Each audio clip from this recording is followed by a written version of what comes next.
नमस्कार, मैं Rajesh Lakhera, assistant professor chemistry, Taranagar. आज अपना टॉपिक है कन्फॉर्मेशनल आइसोमेरिज्म यानी कि सहरूपण समावेता। सहरूपण समावेता में क्या होता है? एकल बंध के सापेक्ष फ्री रोटेशन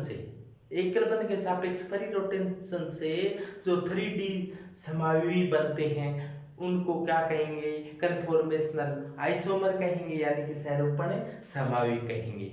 यानी कि एकल बंध के सापेक्ष फ्री रोटेशन के लिए बहुत ही कम ऊर्जा की आवश्यकता होती है और ये ऊर्जा कमरे के ताप पर मिल जाती है, रूम टेम्परेचर पर ये मिल जाती है।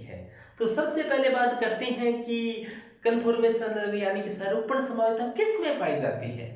तो इसके लिए एक बात ध्यान रखना कि कम से कम 3 एकल बंध लगातार हो, 3 सिग्मा बंध लगातार होने चाहिए। जैसे बात करें अपने मेथेन में, तो मेथेन में कितने सिंगल बंध लगातार है?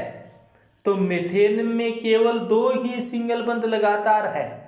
हाइड्रोजन प्रोक्साइड की बात करें, हाइड्रोजन प्रोक्साइड में 3 बंध लगातार है। तो अपने कह सकते हैं हाइड्रोजन प्रोक्साइड में कन्फॉर्मेशनल आइसोमेरिज्म पाई जाएगी। जैसे देखो मिथाइल अल्कोहल है, उसमें सिग्मा बंध 3 सिग्मा बंध लगातार है, पहला, दूसरा, तीसरा 3 सिग्मा बंध है, 3 सिग्मा बॉन्ड है, वो कंटिन्यूस है। तो इसमें सहरूपण समावेता पाई जाएगी, कन्फॉर्मेशनल आइसोमेरिज्म पाई जाएगी। इसमें बात करें अपने 1 सिग्मा बंध और 2 सिग्मा बंध ये लगातार है, 1 2 1 2। तो 2 सिग्मा बंध लगातार है तो सहरूपण समावेता कन्फॉर्मेशनल आइसोमेरिज्म नहीं पाई जाएगी। और इसमें बात करें 1 2 3, कितने सिग्मा बंध लगातार है? 3 सिग्मा बंध लगातार है, तो इसमें सहरूपण समावेता पाई जाएगी। और ब्यूटेन की बात करें तो ब्यूटेन को इसको थोड़ा सा खोल कर लिखते हैं। इस प्रकार से 3 हाइड्रोजन है, sp3 संकरित कार्बन है सभी, और इस प्रकार से फिर 2 हाइड्रोजन है, और इसके बाद में फिर 2 हाइड्रोजन है, और इसके बाद में 3 कार्बन से हाइड्रोजन है। तो 1 sigma 2 sigma 3 sigma 4 sigma 5 sigma 3 sigma लगातार दिखाई दे रही हैं, तो सहरूपण समावेता है वो पाई जाएगी कि नहीं पाई जाएगी? बोलो, पाई जाएगी, बिल्कुल पाई जाएगी। तो आप सीधा ही ध्यान रखें कि 3 सिग्मा बंध किसी में लगातार है तो सहरूपण समावेता अवश्य पाई जाएगी। यदि किसी में 3 सिग्मा बंध नहीं है तो उसमें कन्फॉर्मेशनल आइसोमेरिज्म सहरूपण समावेता नहीं पाई जाएगी। तो किस में पाई जाएगी, किस में नहीं पाई जाएगी? पहला क्वेश्चन यही होता है। आपके सामने 2 डायग्राम दिखाई गए हैं। एक तो एल्कीन है, तो एल्कीन में डबल बंध होने के कारण फ्री रोटेशन नहीं हो सकता। फ्री रोटेशन क्या होता है? बाधित होता है। डबल बंध में फ्री रोटेशन बाधित होता है। तो यदि यहाँ पर अलग अलग समूह है तो ये ज्योमेट्रिकल आइसोमेरिज्म दर्शा सकता है। कन्फॉर्मेशनल आइसोमेरिज्म इसमें नहीं पाई जाती। इसमें देखो ये एल्केन है, फ्री रोटेशन हो सकता है। फ्री रोटेशन के लिए बहुत ही लो अमाउंट एनर्जी की रिक्वायरमेंट होती है, बहुत ही कम मात्रा में ऊर्जा की आवश्यकता होती है। फ्री रोटेशन हो सकता है जिससे ये कन्फॉर्मेशनल आइसोमेरिज्म यानी कि सहरूपण समावेता बन सकती है। अब इसके बाद में अपने एग्जांपल लेकर देखें कि एथेन में सहरूपण समावयवी कैसे बन सकते हैं, और इसके बाद में प्रोपेन, ब्यूटेन, साइक्लोहेक्सेन उनमें सहरूपण समावयवी कैसे बनते हैं। एथेन के सहरूपण समावयवी किस प्रकार से होते हैं, इसको देखने के लिए सबसे पहले अपने समझो ये मेथेन इस प्रकार से होता है। मेथेन के ये यहाँ पर कार्बन है और यहाँ हाइड्रोजन, यहाँ हाइड्रोजन, यहाँ हाइड्रोजन, यहाँ हाइड्रोजन, ऐसा मेथेन होता है। मेथेन की संरचना चतुष्फलकीय होती है, टेट्राहेड्रल। प्रत्येक बंध कोण 109 डिग्री 28 मिनट का होता है, ये भी 109 डिग्री 28 मिनट का, ये भी 109 डिग्री 28 मिनट का, ये भी 109 डिग्री 28 मिनट का। और 109 डिग्री 28 मिनट के कितने कोण होती हैं? 6। देखो 1 2 3 4 5 6। तो कई विद्यार्थी चतुष्फलकीय में 4 ही कह देते हैं, लेकिन कितने होते हैं? 109 डिग्री 28 मिनट के 6 कोण होते हैं। तो सबके ध्यान में आ गया 6 कोण कैसे हैं? देखो 1 2 3 4 5 और 6। तो ये चतुष्फलकीय ज्यामिति थी। अब इसके एक मिथाइल समूह और जुड़ गया, यानी कि CH3 और जुड़ गया। ये इसका मिथाइल समूह जोड़ रहा हूं मैं, ये देखो। अब ये बन गया एथेन। अब इसी एथेन को इस पर बनाइए, 3D डायग्राम है, इसको 2D पर इस प्रकार से बनाया जा सकता है। ये वैसे होते तो ऐसे हैं, लेकिन इसको ऐसे बना दिया जैसे उल्टा Y आकार है, ये भी उल्टा Y आकार है, लेकिन ये थोड़े से झुके होते हैं। अब देखो होता तो इनके बीच में 109 डिग्री 28 मिनट का है, लेकिन इसको सिंपल रख दिया जाए तो ये कितने का होगा? 120 डिग्री का होगा, लेकिन वास्तव में होता कितना का है? 109 डिग्री 28 मिनट का होता है। अब देखो इसमें यदि ये बिल्कुल इसके सामने हो, सामने से देखोगे आप लोग तो पीछे वाला बिल्कुल सामने होगे, तो एक तो बिल्कुल पीछे वाला बंद है वो आपको दिखाई नहीं देगा, इधर वाले का इधर, बाई तरफ वाला का बाई तरफ से दिखाई नहीं देगा, दाईं तरफ वाले का दाईं तरफ से दिखाई नहीं देगा। और ये एकल बंद है, एकल बंद के सापेक्ष फ्री रोटेशन हो सकता है, मुक्त घूर्णन हो सकता है। ये मुक्त घूर्णन होना ही क्या है? सहरूपण समाविता। तो ये देखो समूह की व्यवस्था क्या हो रही है? मुक्त घूर्णन से समूह की व्यवस्था बदल रही है। तो मुक्त घूर्णन समूह की व्यवस्था बदल रही है। तो अब देखो इसके बीच का कोण देखो, इसके बीच का कोण है वो 0 डिग्री है। और अपने घुमाएं तो कोण कितने पर घुमाएं? सबसे पहले तो एक होता है डाईहेड्रल एंगल। डाईहेड्रल एंगल क्या होता है? डाईहेड्रल एंगल को समझो, जैसे ये बंद है, इस बंद को गौर करो, इनके बीच में कोई, ये इस प्रकार से है, ये इस प्रकार से, इस प्रकार से है, इनके बीच अभी कोई इस प्रकार से है, कोई कोण नहीं है। तो इसके लिए इस कार्बन, इस हाइड्रोजन को मैं 1 नंबर हाइड्रोजन कह दिया, इसको 2 नंबर कह दिया, इसको 3 नंबर कह दिया, इसको 4 नंबर हाइड्रोजन कह दिया, इसको 5 नंबर कहा, इसको 6 नंबर कहा। अब इनके बीच में कोई कोण नहीं है, तो इसका डाईहेड्रल एंगल क्या है? हाइड्रोजन 1 और हाइड्रोजन 4 का 0, यानी कि ये बिल्कुल सामने है, इसके कोई डाईहेड्रल एंगल नहीं है। अब देखो H1 और H5 के बीच H1 ऐसे है और ये कैसा है? ऐसे है। तो इनके बीच कोण, ये कोण, इनके बीच कोण कितने का है? बोलो शाबाश, 120 का। इनके बीच कितने का है? ये देखो ये ऐसे है और ये ऐसे है, इसको पास लाकर देख लो कितने का कोण है? ये 120, 120 डिग्री का। और इसके बीच में H1 और H6 के बीच में, H1 और H6 के बीच में देखो ये 120 का ही हो गया, 120 का ही हो गया, ऐसे है। तो अब आप छोटे वाला नहीं लेना, एक बार आपने ऐसे घुमा देंगे है ना, तो इसका कोण कितना हो जाएगा? 120 और 120 240, 240। और अपने वापिस से ऐसे घूमकर देखना हो तो H1 और H4 के बीच में डाईहेड्रल एंगल इस कंडीशन में क्या है? 360 डिग्री। तो 0 डिग्री कहें या 360 डिग्री, 0 डिग्री तो बिल्कुल सामने है। और हमने ऐसे कह दिया कि ऐसे घूम काम कर, ये ऐसे कोण बनाए तो कितने का होगा?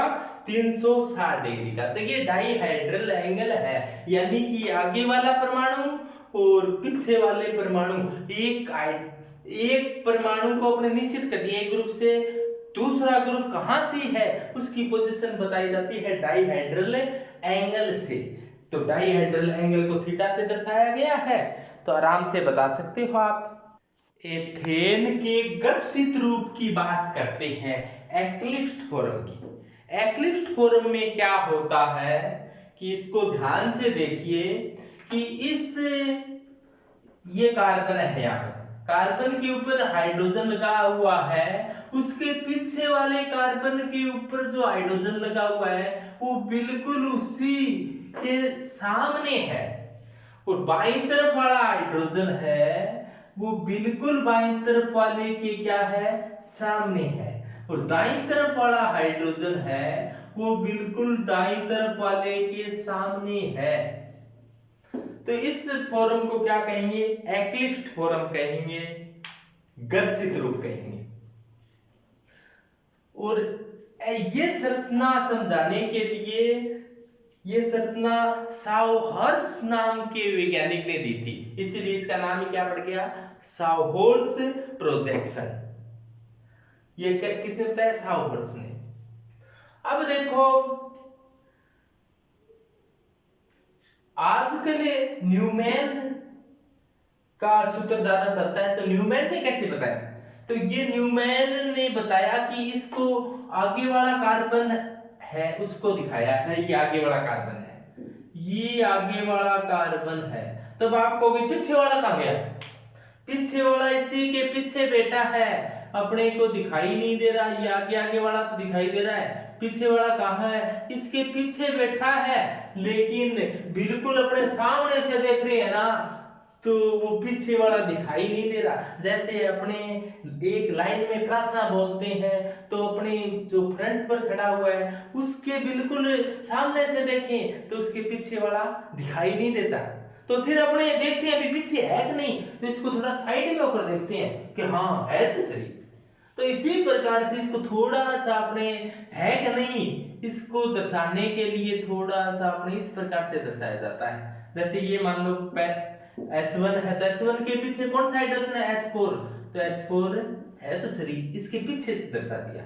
इसी प्रकार से H2 के पीछे कौन है, H5 है, तो H5 को इस प्रकार से, H5 का अर्थ ये नहीं है कि H 5 बार है, H5 अपने इन हाइड्रोजनों को नंबरिंग देती समझने के लिए, तो H2 के पीछे H5 है, कईयों को H2 के पीछे H6 लगने लग जाता है, इसलिए मैंने नंबरिंग दी है। और H3 के पीछे कौन है, H6 है, और H3 के पीछे H6 है। अब देखो इस कार्बन के पीछे भी कार्बन है, लेकिन इसको दर्शाया नहीं जाता, माना जाता है इसके पीछे है और उससे ग्रुप जुड़ा हुआ है। जैसे जैसे देखो मान लो कि इस प्रकार से है, ये सामने वाले बंद बना दिए मैंने, ये सामने वाले बंद है, सामने वाले बंद ध्यान में आ गए, ये H1 H2 और H3। अब इसके पीछे भी है, जैसे देखो मैं पीछे वाला बनाकर आपको दिखाता हूं, समझो इस बात को, आगे वाला और पीछे वाला की कहानी।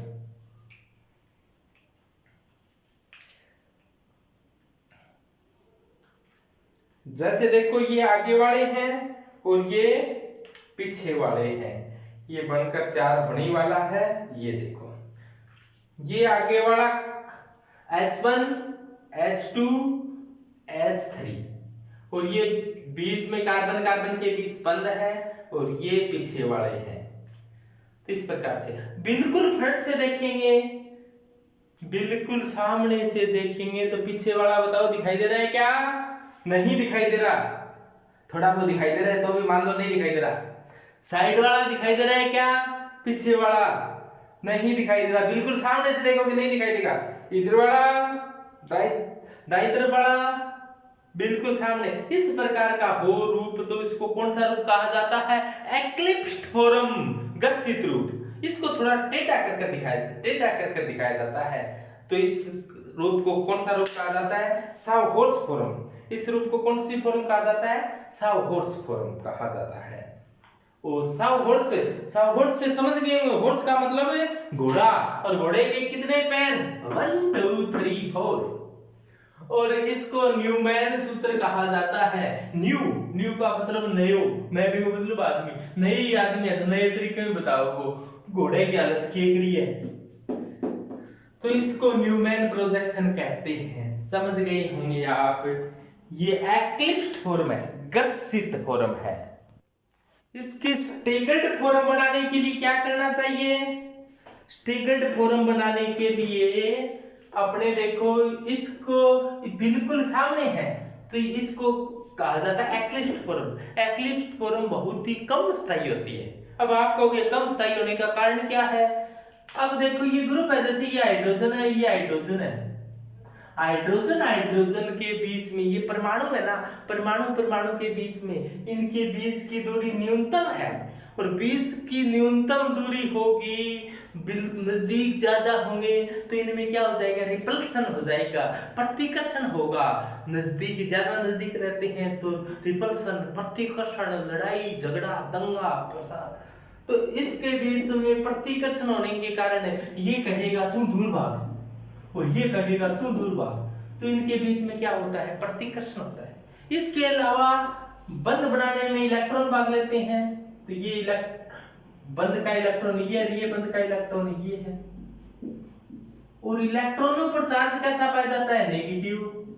तो negative negative charge, negative negative के बीच में आकर्षण प्रतिकर्षण पूरी दुनिया जानती है। नेगेटिव नेगेटिव एक जैसे होते हैं ना, उनके बीच में लड़ाई जरूर होती है। तो नेगेटिव नेगेटिव के बीच में क्या हुआ? प्रतिकर्षण, रिपल्सन। तो इनके बीच में रिपल्सन हो रहा है, और जहां पर प्रतिकर्षण हो जाता है, प्रतिकर्षण ज्यादा होता है, इसी प्रकार इनके बीच में प्रतिकर्षण हो रहा है, इसी प्रकार इनके बीच में भी प्रतिकर्षण हो रहा है। डिस्टेंस मिनिमम, रिपल्सन मैक्सिमम, प्रतिकर्षण बहुत ज्यादा हो रहा है। इसीलिए ये क्या करते हैं? प्रतिकर्षण को कम करने के लिए, जहां लड़ाई दंगे ज्यादा होने लग जाते हैं, तो वो कोई ऐसा इलाज करते हैं कि लड़ाई झगड़ा कम हो। तो ये प्रतिकर्षण करने के लिए बीच में दूरी ज्यादा से ज्यादा बनाकर रखने का प्रयास करते हैं, और ज्यादा से ज्यादा बनाकर रखने के लिए ये थोड़ा सा ऐसे घूम जाता है। घूम कोई सा भी सकता है, एकल बंध है, एकल बंध के सापेक्ष फ्री रोटेशन हो सकता है, सिंगल बॉन्ड के सापेक्ष फ्री रोटेशन हो सकता है, यानी कि मुक्त घूर्णन हो सकता है। और मुक्त घूर्णन होगा तो साहर्स ने बताया कि मुक्त घूर्णन होगा तो अपने आगे वाले को घुमा दो चाहे पीछे वाले को घुमा दो। अपने आगे वाले को तो वैसा का वैसा लिख रही है, ये देखो आगे वाला वैसा का वैसा, और पीछे वाले को घुमा दिया आपने। ये H था, वो मान लो 60 डिग्री के कोण पर घूम जाए, तो ये भी क्या हो जाएगा? 60 डिग्री कोण पर घूम जाएगा, तो ये यहाँ, और ये भी 60 डिग्री कोण पर घूम जाएगा, तो ये यहाँ। तो इस प्रकार से हुआ क्या? कौन से हाइड्रोजन कहाँ चले गए? ये मान लो H1 ही है, ये H2 ये है, और ये H3 है, और ये H4 था, वो कहां चला गया? यहां था। कितनी डिग्री पर चला गया? H4 कितने डिग्री पर चला? 60 डिग्री पर। ये कितना घुमा है? 60 डिग्री पर घूमने के पश्चात ये प्राप्त हुआ है। क्या मैं ऐसे लिख दूं? कितने डिग्री का रोटेशन हुआ? 60 डिग्री का रोटेशन हुआ, और घूमने के पश्चात ये प्राप्त हुआ H4। H5 कहां पहुंच गया? यहां पहुंच गया। H6 कहां? यहां। तो इस प्रकार से अब इनके बीच की दूरी क्या हो गई? पहले ऐसे थे, पहले बिल्कुल सामने थे, ऐसे थे, अब क्या हो गए? ऐसे हो गई 60। अब इनके बीच की दूरी क्या होगी? बढ़ गई। बीच की दूरी बढ़ गई तो रिपल्सन कम हो गया, रिपल्सन कम हो गया, प्रतिकर्षण कम हो गया, लड़ाई झगड़ा बंद। तो क्या हो गया? तो अब इसका स्टेबिलिटी, स्थायित्व तो क्या हो गया? बढ़ गया।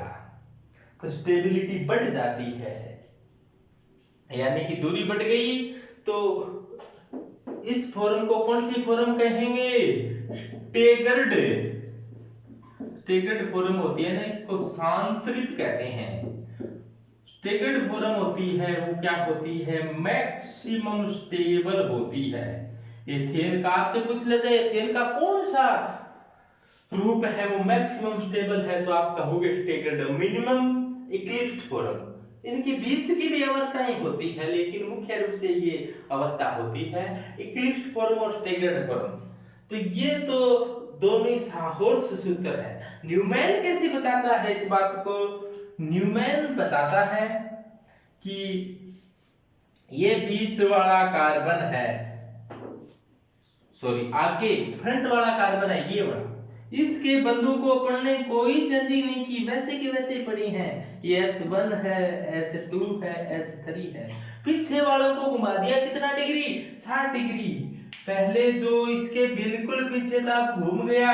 पहले तो अपने जबरदस्ती देखना पड़ रहा था, अब साफ दिखेगा। ये रहा, कौन था H1 के पीछे H4, कितने डिग्री घूमा, 60 डिग्री। तो ये डाइहेड्रल एंगल, ये इसमें साफ दिखाई देता है डाइहेड्रल एंगल न्यूमैन में। और ये भी कितने डिग्री घूम गया, 60 डिग्री। सॉरी, ये H2 के पीछे कौन था, H5, कितने डिग्री घुमा है, 60 डिग्री। और यहाँ वाला इसके पीछे था, वो भी 60 डिग्री घूमने के पश्चात यहाँ पर कौन था, H6, तो ये आ गया H6। तो ये हो जाएगा एथेन का स्टेगर्ड फॉर्म। किस सूत्र में, न्यूमैन सूत्र में। तो इधर वाले सूत्रों को न्यूमैन सूत्र और इधर वालों को सोहोर्स सूत्र कहा जाता है। और ये डाइहेड्रल एंगल है। डाइहेड्रल एंगल, एक बार दोबारा ध्यान दें कि जैसे ये देखो, ये चतुष्फलकीय संरचना है, मेथेन है। अब ये क्या बन गया, एथेन बन गया। एथेन है इस प्रकार से, और एथेन का इस रूप को, ये इसके बिल्कुल सामने, ये इसके बिल्कुल सामने, ये इसके बिल्कुल सामने, इस रूप को कौन सा रूप कहा जाता है, एक्लिप्स्ड फॉर्म कहा जाता है। और यदि ये 60 डिग्री के कोण पर घुमा दिया जाए, तो अब देखो इनके बीच की दूरी न्यूनतम थी, वो दूरी क्या होगी, मैक्सिमम। अब देखो अधिक से अधिक दूरी पर है, इस रूप को कौन सा रूप कहेंगे, इस रूप को कहेंगे स्टेगर्ड फॉर्म। इस रूप को कहेंगे स्टेगर्ड फॉर्म। इस रूप को कौन सा रूप कहेंगे, स्टेगर्ड फॉर्म। अब आपको कहोगे कि इनके बीच की कोई हो, तो मैं तो बिल्कुल सामने थोड़ा सा घूम गया, लेकिन 60 डिग्री नहीं घूमा। बीच विचाले का हो तो उस रूप को कौन सा रूप कहेंगे, सक्यू। उसको क्या कहेंगे, सक्यू। उस रूप को कहा जाता है सक्यू रूप। तो तीसरा रूप क्या होता है, सक्यू। पहला आपने पढ़ा एक्लिप्स्ड फॉर्म, दूसरी पढ़ी स्टेगर्ड फॉर्म, और तीसरा क्या होता है, स्क्यू। स्क्यू में क्या होगा, ये 60 डिग्री नहीं है, 60 डिग्री का कोई बीच का होता है। जैसे यहां पर मान लो कोई 30 डिग्री घुमा होता है, तो ये 30 होता, तो फिर ये भी क्या होता, थोड़ा सा ये भी 30 होता, और ये भी क्या होता, 30 होता। तो इस रूप को क्या कहेंगे, न तो ये एक्लिप्स्ड है, नहीं ये स्टेगर्ड है, तो इस रूप को कहा जाता है सक्यू रूप। तो सक्यू रूपों की संख्या मान लो 1 डिग्री घुमा, 2 डिग्री घुमा, 3 डिग्री घुमा, 3.25 घुमा, 3.5 घुमा, 4.25 घुमा, 4 घुमा, 4.25 डिग्री घुमा। तो इस प्रकार से अनंत हो सकते हैं। आपसे पूछ लिया जाए सक्यू रूपों की संख्या कितनी हो सकती है, तो आप कहोगे अनंत। अनंत क्यों, क्यों 1 डिग्री घुमा, 1 डिग्री फिर 1 मिनट घुमा, 1 डिग्री 2 मिनट घुमा, 1 डिग्री 2 मिनट 1 सेकंड घुमा। इस प्रकार से क्या हो सकता है, अनंत मान हो सकते हैं, पॉइंटों में आगे बढ़ते जा सकते हैं। तो एक्लिप्स्ड फॉर्म, स्टेगर्ड फॉर्म और सक्यू फॉर्म, सक्यू फॉर्म होती है, उसमें क्या हो सकते हैं, अनेक अनंत संख्या में बन सकती है। स्टेगर्ड फॉर्म में देखो, सबसे पहले बात करते हैं एक्लिप्स्ड की। एक्लिप्स्ड में क्या है, इनके बीच की दूरी कम है, प्रतिकर्षण ज्यादा है। प्रतिकर्षण ज्यादा है तो स्थायित्व कम है।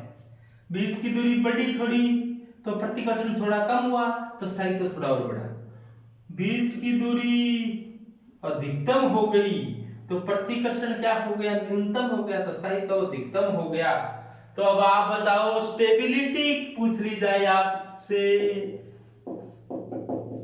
स्थायित्व पूछ लिया जाए, तो किसका स्थायित्व सबसे ज्यादा, स्टेगर्ड का, क्योंकि दूरी सबसे ज्यादा। उसके बाद में किसका स्थायित्व, स्क्यू। और एक्लिप्स्ड घर्षित फॉर्म, एक्लिप्स्ड फॉर्म, घर्षित फॉर्म सबसे कम स्थायी है। कोई रो घर्षित हो जाए वो भी कब सबसे कम स्थायी होता है। तो घर्षित फॉर्म, स्टेबिलिटी की बात की जाए तो इस प्रकार से होता है। स्टेगर्ड है वो सबसे ज्यादा स्थायी, क्यू उसके बाद में, और एक्लिप्स्ड है वो सबसे कम स्थायी होता है। और ऊर्जा की बात करें तो स्थायित्व और ऊर्जा एक दूसरे के उल्टे होते हैं। जिसकी ऊर्जा ज्यादा उसका स्थायित्व कम, और जिसकी ऊर्जा कम उसका स्थायित्व ज्यादा। जिसकी ऊर्जा ज्यादा यानी कोई बलवान है, कोई ताकतवर है, ऊर्जा ज्यादा है तो लेकिन उसकी स्टेबिलिटी क्या होती है, कम होती है। लड़ाई झगड़ों में कभी उसकी लग जाती है ताती गोली, गर्मा गर्म गोली लग जाती है कई बार। तो स्टेगर्ड फॉर्म सबसे ज्यादा स्थायी होती है लेकिन सबसे कम में ऊर्जा रखती है। लेकिन एक्लिप्स्ड फॉर्म सबसे कम स्थायी होती है लेकिन इसकी ऊर्जा क्या होती है, सबसे ज्यादा होती है। एनर्जी की बात की जाए, एनर्जी तो एनर्जी होती है और ये स्टेबिलिटी की उल्टी होती है। तो आपने ऐसे कह दें कि एनर्जी है ना वो स्टेबिलिटी के उल्टा, ऊर्जा होती है वो स्टेबिलिटी के इनवर्सली प्रोपोर्शनल होती है। ऊर्जा स्थायित्व, ऊर्जा है वो स्थायित्व की उल्टी होती है। ऊर्जा बढ़ेगी स्थायित्व कम, ऊर्जा कम स्थायित्व ज्यादा, तो ऊर्जा स्टेबिलिटी के उल्टी होती है।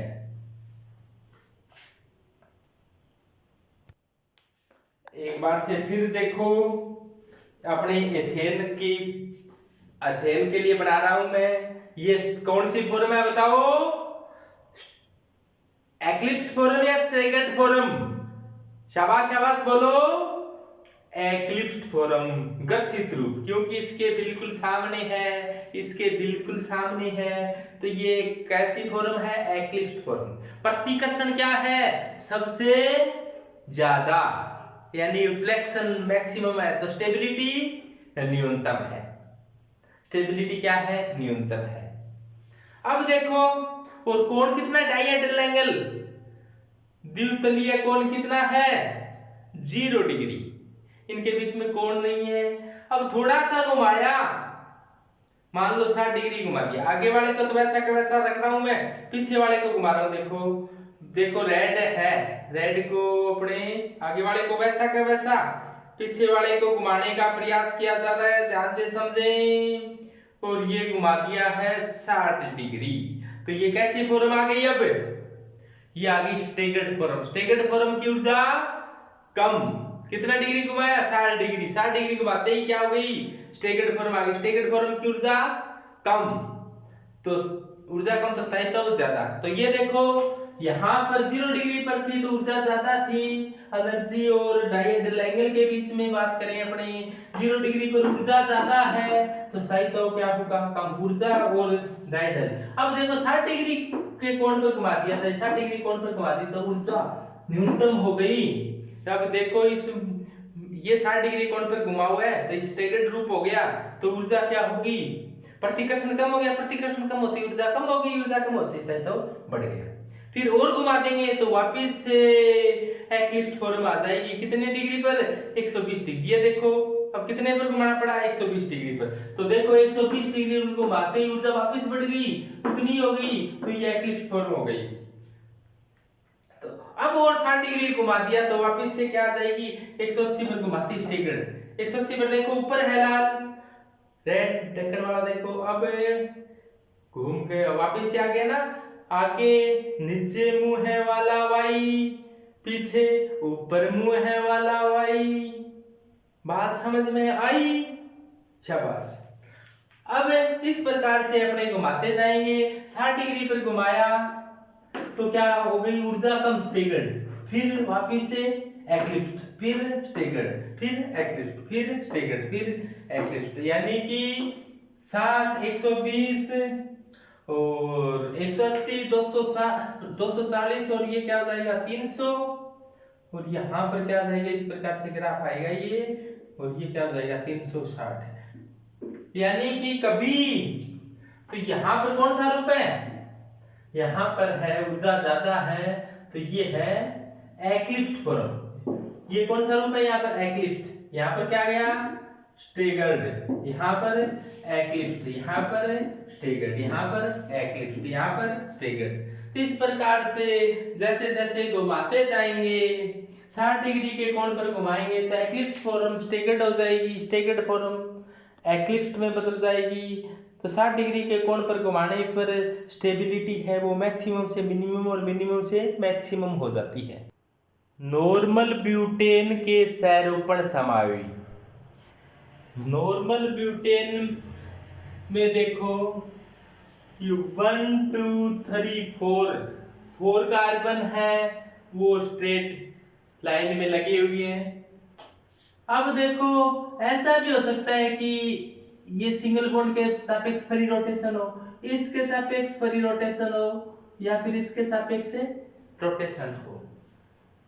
तो अब देखो इसमें कार्बन 1 और कार्बन 2 के बीच में फ्री रोटेशन हो तो दो कार्बन इधर आ जाते हैं। दूसरा देखो यदि इस के बीच में फ्री रोटेशन हो इस सिंगल बॉन्ड के सापेक्ष तो 2 कार्बन इधर आ जाते हैं, यानी कि 1 और 2 नंबर कार्बन इसको अपने नंबरिंग दे दी 1 2 3 4। 1 और 2 नंबर कार्बन के बीच में फ्री रोटेशन हो या फिर 3 और 4 के बीच में फ्री रोटेशन हो वो एक ही बात है। और दूसरा ऐसा हो कि कार्बन संख्या 2 या 3 के बीच में फ्री रोटेशन हो। तो ये 2 प्रकार से सैरोपण समावि बन सकते हैं, इसके कन्फॉर्मर आइसोमर बन सकते हैं। इनके कैसे बनेंगे देखो, सबसे पहले बात करते हैं अपने कि यहां से घूमे या यहां से घूमे। तो देखो पहला कार्बन है उसको मैं इस प्रकार से बना रहा हूं 100 फोर्स फॉर्म में। यहां पर कार्बन है और कार्बन से कितने हाइड्रोजन जुड़े हुए हैं 3 हाइड्रोजन। तो ये देखो तीनों हाइड्रोजन मैंने बना दिए। और इसके देखो ये सिंगल बंद आ गया, ये लो सिंगल बंद आ गया। इसके बाद में कार्बन आ गया, ये आ गया कार्बन। कार्बन से क्या जुड़ा हुआ है 2 तो हाइड्रोजन है, ये लो जी एक हाइड्रोजन ये रहा और एक हाइड्रोजन ये रहा। और एक इसको एक ही समय मानो क्या है ये CH2 CH3। तो ये क्या होगा इसका एक्लिप्स्ड फॉर्म होगी। तो ये तो कौन से सूत्र से आया साउहोल्स सूत्र से। न्यूमैन के रूप में बनाना हो इसको तो न्यूमैन में कैसे बनेगा देखो, आगे वाला कार्बन को बना दिया मैंने, इसके तीनों हाइड्रोजनों को इस प्रकार से दर्शा दिया गया है। ये लो जी ये तीनों हाइड्रोजन लगते हुए यहां पर और इसके पीछे ये हाइड्रोजन है, इसके पीछे कोई है, आगे वाले के पीछे कोई है लेकिन इसके बिल्कुल छुप कर बैठा है। ऐसे तो पता नहीं चलेगा, अपना थोड़ा सा झुककर देखें कि है कि नहीं है तो पता चल जाएगा क्या बैठा तो एक ये बैठा। लेकिन देखो इसके पीछे ये छुप जाएगा क्या, इस हाइड्रोजन से ये छुपेगा नहीं, ये तो बहुत मोटा है, ये हाइड्रोजन बहुत छोटा है। और सारणी में हाइड्रोजन का आकार सबसे छोटा होता है इसलिए हाइड्रोजन को पप्पू कहते हैं, बिल्कुल छोटा सा। और ये एथाइल ग्रुप बड़ा होता है तो इससे छुपेगा तो नहीं, ये तो साफ दिखेगा ये बैठा बड़ा सा। और इधर वाला देखो ये हाइड्रोजन है और ये हाइड्रोजन ये रहा इसके पीछे बैठा है और ये बैठा। सबको साफ दिखाई दे रहा है बिल्कुल। तो इस रूप को कौन सा रूप कहेंगे, साहोल्स सूत्र है, इसको क्या कहेंगे न्यूमैन। न्यूमैन, न्यू का मतलब नया, मैन का मतलब आदमी। न्यूमैन द्वारा दिया गया प्रोजेक्शन है, ये साहोल्स प्रोजेक्शन है। और ये किसका है ब्यूटेन का। ब्यूटेन में कितने कार्बन 4 कार्बन 1 2 3 4।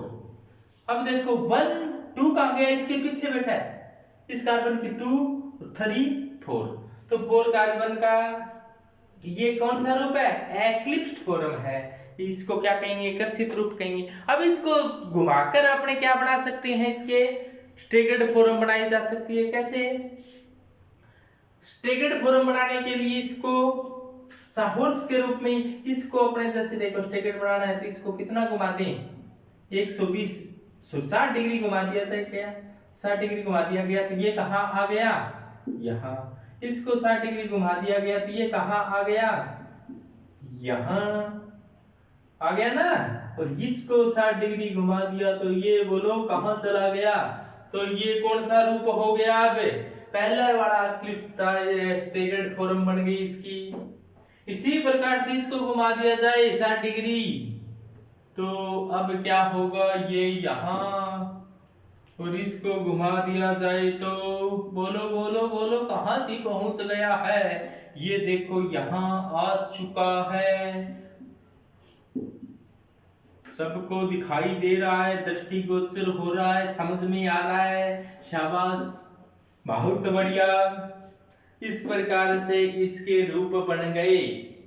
तो ये कौन सा रूप है, साहोर्स रूप है, साहोर्स प्रोजेक्शन है, ये न्यूमैन प्रोजेक्शन है।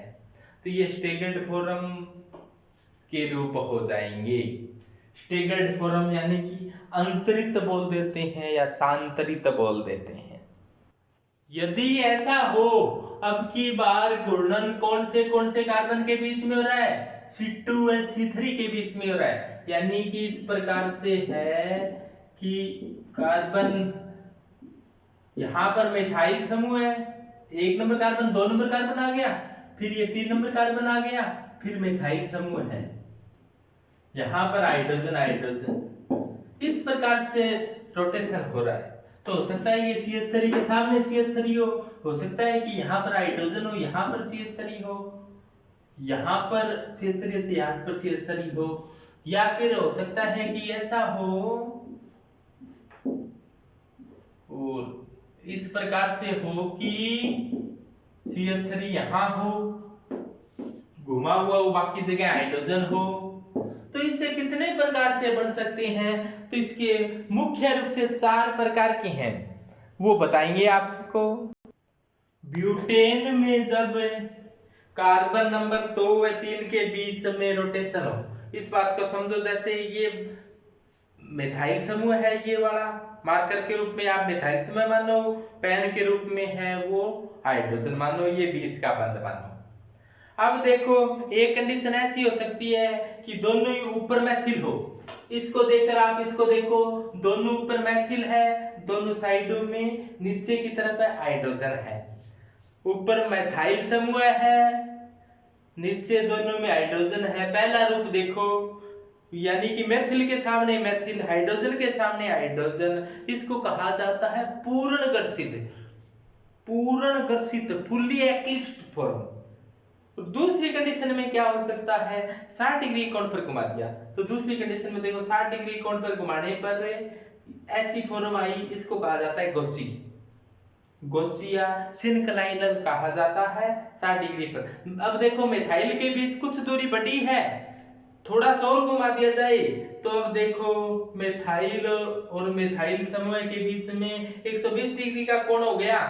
अब इसको देखो थोड़ा और घुमा दिया तो अब देखो मिथाइल और मिथाइल के बीच में अधिकतम दूरी हो गई, इसको कहा जाता है एंटी पेरिप्लेनर। इस रूप को कहा जाता है एंटी पेरिप्लेनर। आरपीएससी में पूछा गया था, एंटी पेरिप्लेनर ये सबसे ज्यादा स्थायी होता है, सर्वाधिक स्टेबल एंटी पेरिप्लेनर। इस प्रकार से देखो एक मार्कर बिल्कुल ऊपर दिखाई दे रहा है, एक मार्कर बिल्कुल नीचे दिखाई दे रहा है, इसका मतलब क्या है, एक मिथाइल समूह बिल्कुल ऊपर, एक मिथाइल समूह बिल्कुल नीचे, तो इसको कहा जाता है एंटी पेरिप्लेनर। ये सर्वाधिक स्टेबल फॉर्म होती है।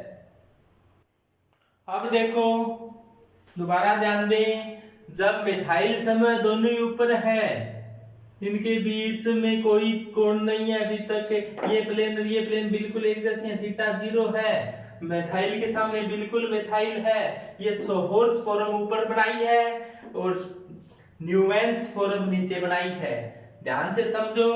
मिथाइल के पीछे मिथाइल है बिल्कुल सामने, यहां से कोई व्यक्ति खड़ा होकर देखेगा तो मिथाइल के पीछे मिथाइल दिखेगा, इस बॉन्ड के पीछे ये बॉन्ड दिखेगा, इस बॉन्ड के पीछे ये बॉन्ड दिखेगा, इस कार्बन के पीछे वाला कार्बन दिखाई नहीं देगा। तो इस फॉर्म को कहेंगे फुल्ली एक्लिप्स्ड फॉर्म, पूर्ण गर्षित, या इसको सिन पेरिप्लेनर कहते हैं। अब देखो ये तो आगे वाले बंद को नहीं घुमाया, आगे वाले को तो वैसा वैसा, पीछे वाले को आप वैसे चक्री की भांति घूमता हुआ मानो, आगे वाला को फिक्स कर दिया आपने, आगे वाले को नीला बनाकर फिक्स कर दिया, पीछे वालों को काला बनाया, ब्लैक बनाने का प्रयास किया है। तो पीछे वालों को 60 डिग्री कोण पर घुमा दिया। देखो पहले यहाँ था, कितने डिग्री घुमा, 60 डिग्री। 60 डिग्री घूमने पर ये थीटा का मान डाइहेड्रल एंगल, द्वितलीय कोण, दो तल, ये एक ये तल हो गया, एक ये तल हो गया, इनके बीच में कितने डिग्री का कोण है, 60 डिग्री का कोण हुआ। तो अब देखो मिथाइल के बीच की दूरी बढ़ गई, प्रतिकर्षण घटने लग गया। इस कंडीशन को कहा जाता है गोची या सिनक्लाइनर। फिर थोड़ी और घुमाया तो टोटल घूम गया 120 डिग्री। तो इस प्रकार से मिथाइल मिथाइल के बीच की दूरी कितनी हो गई, 120। इस फॉर्म को कहा जाता है एक्लिप्स्ड फॉर्म या एंटीक्लाइनल। ये तो फुल एक्लिप्स्ड थी, यानी कि पूर्ण गर्षित, फुल्ली एक्लिप्स्ड। मैथिल के सामने मैथिल था, लेकिन यहाँ पर मैथिल के सामने हाइड्रोजन हो गया, हाइड्रोजन के सामने मैथिल हो गया, हाइड्रोजन मैथिल को ढक नहीं पाएगा। तो ये एक्लिप्स्ड फॉर्म तो है लेकिन फुल्ली एक्लिप्स्ड नहीं है। फुल्ली एक्लिप्स्ड में मिथाइल के सामने मिथाइल, हाइड्रोजन के सामने हाइड्रोजन, लेकिन यहाँ हाइड्रोजन के सामने मिथाइल, मिथाइल के सामने हाइड्रोजन हो तो इसको कहा जाता है एक्लिप्स्ड या एंटीक्लाइनर। अगले आगे देखो थोड़ा और घुमा दिया 60 डिग्री, तो ये टोटल घुमाव हो गया 180 डिग्री। 180 में देखो मिथाइल ऊपर ही ऊपर है इसमें, और इसमें देखो मिथाइल समूह आ गया नीचे, एक दूसरे का उल्टा, एक ऊपर है एक नीचे है। तो यानी मिथाइल के बीच में अधिक से अधिक दूरी बढ़नी थी, वो बन गई। तो इस फॉर्म को ये स्टेगर्ड फॉर्म है। और कैसी अधिक से अधिक स्टेगर्ड यही हो सकती है, तो इसे अपने क्या नाम दे सकते हैं, फुल्ली स्टेगर्ड। इसे क्या कहा जा सकता है, फुल्ली स्टेगर्ड फॉर्म। और यहाँ पर समूह के बीच में दूरी अधिकतम है, प्रतिकर्षण रिफ्लेक्शन फोर्स न्यूनतम हो गए, तो स्टेबिलिटी क्या होती है, सबसे अधिक स्टेबिलिटी। ये प्रश्न आता है भी एग्जाम में कि सबसे ज्यादा स्थायी कौन सा, एंटी पेरिप्लेनर या fully eclipsed, sorry fully staggered form. Fully eclipsed तो सबसे कम स्थायी, और फुल्ली स्टेगर्ड सबसे ज्यादा स्थायी। और उसके बाद में सबसे ज्यादा स्थायी ये, इसके बाद में फिर किसका नंबर आएगा, गोची, उसके बाद के अंदर एक्लिप्स्ड, और उसके बाद में सबसे कम स्थायी क्या होगा, फुल्ली एक्लिप्स्ड। तो सबसे ज्यादा स्थायी इसको एक तो 1 नंबर, 2 नंबर, 3 नंबर और 4 नंबर कहें, तो सबसे ज्यादा स्थायी कौन सा, बोलो बोलो, सबसे ज्यादा स्थायी 4 नंबर। 4 नंबर का मतलब क्या हो गया, ये फुल्ली स्टेगर्ड है, तो ज्यादा से ज्यादा दूरी होनी चाहिए उतनी हो गई। उसके बाद के अंदर स्टेगर्ड को पकड़ो कोई, ये तो एक्लिप्स्ड है, ये स्टेगर्ड कौन सी है, फिर गोची, यानी कि 2 नंबर। उसके बाद में किसका नंबर आया, ये भी एक्लिप्स्ड है, ये भी एक्लिप्स्ड है, लेकिन ये फुल्ली एक्लिप्स्ड है, ये एक्लिप्स्ड है। तो इसके बाद में 3, और इसके बाद में सबसे कम स्थायी क्या होगी, 1 नंबर वाली, यानी कि सबसे कम स्थायी सबसे ज्यादा स्थायी। तो ये स्टेबिलिटी का ऑर्डर रहेगा इसका। तो समूह के बीच दूरी बढ़ती है तो स्थायित्व बढ़ता है, रिफ्लेक्शन कम होता है। ऊर्जा व डाइहेड्रल एंगल, अब देखो एनर्जी और डाइहेड्रल एंगल के बीच में ग्राफ खींच दिया जाए। नीचे डाइहेड्रल एंगल लिया कि जब थीटा का मान 0 था, थीटा का मान 60 था, 120 था, 180 था। अब देखो थीटा का मान 0 था तो मेथिल के सामने बिल्कुल मेथिल है, यानी कि फुल्ली एक्लिप्स्ड फॉर्म है, तो उसकी ऊर्जा क्या होगी, सबसे ज्यादा।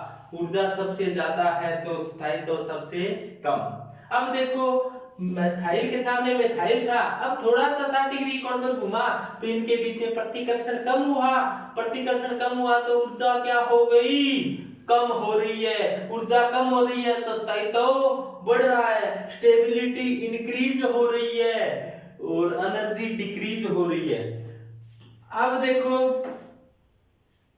अब देखो ये हाइड्रोजन इसके नीचे आ चुका है, ध्यान देना थोड़ा सा, हाइड्रोजन है इसके नीचे। पुराने डायग्राम में शायद हाइड्रोजन बनाना भूल गया होगा, हाइड्रोजन है वो, ये वाला हाइड्रोजन इधर आ गया और ये वाला मिथाइल समूह इसके पास चला गया, तो मिथाइल के पीछे हाइड्रोजन है और हाइड्रोजन के पीछे मिथाइल है, यानी कि अब दूरी कम हो गई। लेकिन मिथाइल नजदीक नहीं है, यहाँ पर तो मिथाइल नजदीक था तो प्रतिकर्षण बहुत ज्यादा था, यहाँ पर प्रतिकर्षण तो है लेकिन इससे क्या है, कम है, तो इससे कम ऊर्जा वाला होगा लेकिन इससे ज्यादा ऊर्जा वाला होगा। अब देखो अब 60 डिग्री और घूम गया तो 60 डिग्री और घूम गया तो क्या आ गई, ऊपर CH3 या नीचे भी क्या हो गया CH3, यानी कि इस प्रकार से स्टेगर्ड फॉर्म आ गई। और यहाँ पर कौन सा समूह है, मिथाइल, ऊपर भी मिथाइल समूह है नीचे भी मिथाइल समूह है। ध्यान देना कि ऊपर ये आगे वाले समूह हैं, आगे वाले में मिथाइल हाइड्रोजन हाइड्रोजन, पीछे वाले में मिथाइल नीचे है हाइड्रोजन हाइड्रोजन, तो इससे क्या होगी, दूरी अधिकतम हो गई और स्टेबिलिटी क्या हो गई, न्यूनतम हो गई। स्टेबिलिटी दोबारा सुने कि इनकी दूरी अधिकतम हो गई, दूरी अधिकतम हो गई तो प्रतिकर्षण न्यूनतम हो गया और स्टेबिलिटी अधिकतम हो गई, तो सबसे ज्यादा स्थायी ये होगा और सबसे कम ऊर्जा ये, इसके अंदर से बढ़ा दिया, ऊर्जा कम है तो देखो सबसे ज्यादा ऊर्जा इसकी, फिर ऊर्जा कम हुई, फिर बढ़ी, फिर कम हुई। अब ये ऊर्जा के मान है वो सामान्यतः नहीं पूछे जाते, फिर भी थोड़ा ध्यान दे लें कि इसकी ऊर्जा कम वाली ऊर्जा को न्यूनतम फुल स्टेगर्ड की होती है, ऊपर मिथाइल नीचे मिथाइल।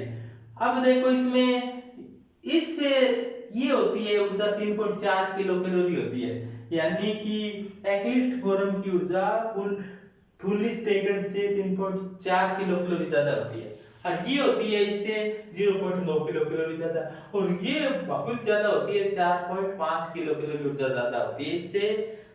तो ऊर्जा ज्यादा है तो स्टेबिलिटी कम है, ऊर्जा कम है तो स्टेबिलिटी ज्यादा है। ऊर्जा और स्टेबिलिटी एक दूसरे की उल्टी होती है। इसके पश्चात साइक्लोहेक्सेन में स्वरूपण समानता क्या होती है, चेयर फॉर्म क्या होती है, बोट फॉर्म क्या होती है, ट्विस्टेड बोट फॉर्म क्या होती है, तो इनका अध्ययन करेंगे। तो इसके लिए एक नया वीडियो बनाएंगे। तो मैं Rajesh Kumar Lakhera, assistant professor chemistry, Taranagar. तो मेरे द्वारा बनाई गई वीडियो आपके पसंद जरूर आई होगी, तो इनको लाइक करना, शेयर जरूर करना, प्रत्येक विद्यार्थी तक पहुंचाना और चैनल को सब्सक्राइब करना और बेल वाला बटन भी दबाना। धन्यवाद फॉर वाचिंग वीडियो, थैंक्स। और मेरे द्वारा नई नई वीडियो बनाई जाएगी और आप तक हम पहुंचाते रहेंगे, तो मेरे साथ बने रहेंगे। थैंक्स। राधा स्वामी।